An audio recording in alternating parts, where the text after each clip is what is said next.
Last week you said that you would review your response to the PHSO's report on 1950s women, or WASPI women, as otherwise known.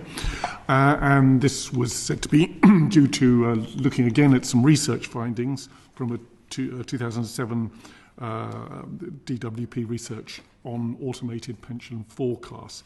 Can you tell us what was it in that review, or what aspects of it that has provoked you to take another look at it? Well, the principal thing is it wasn't shown to the previous Secretary of State, so it wasn't possible for her to take that into account in making the decision that she made. So when it was cited in the judicial review of that decision, I took the view that the right course of action was to retake the decision, taking into account several things. First of all, this piece of survey research. Secondly, all the material that had previously been taken into account as well, because we don't take a decision like this based on just one thing. But thirdly, of course, asking the department, is there anything else that may not have been drawn to the previous Secretaries of State's attention that might be relevant to this decision? I made the statement to Parliament last week. We're now going through that process that I've just outlined.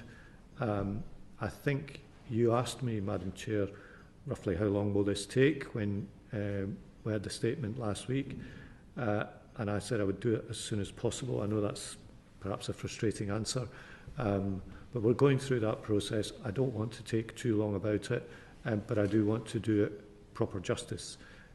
So I'll return to the House properly when I've retaken the decision and have something to announce. And for the purposes of completeness, I should say that I don't want anyone to read any assumptions into the conclusion by virtue of me retaking the decision. I suspect that's all that it's sensible for me to say about that this morning.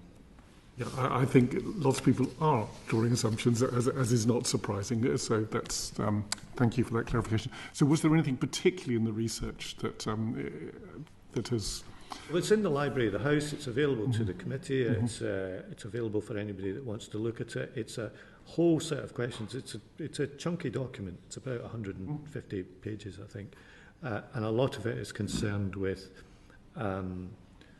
printed material that's sent out and how effective it is, and people's recall of it, and so on. But I'm being careful, Madam Chair, for reasons that I think you'll understand. I don't want to say too much more. Okay.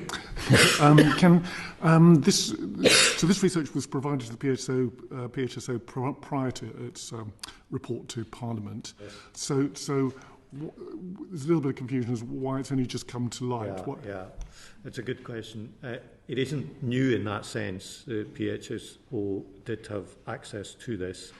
It has been cited in the legal case. Again, you're slightly tempting me to go maybe further than I should. So it isn't new in a sense, but I think it has not been fully considered in the context of this decision before, if I can put it that way. And that's the process that we're going through now. But I stress again, please don't assume any conclusion or tempt me to preempt the decision that I've got to take.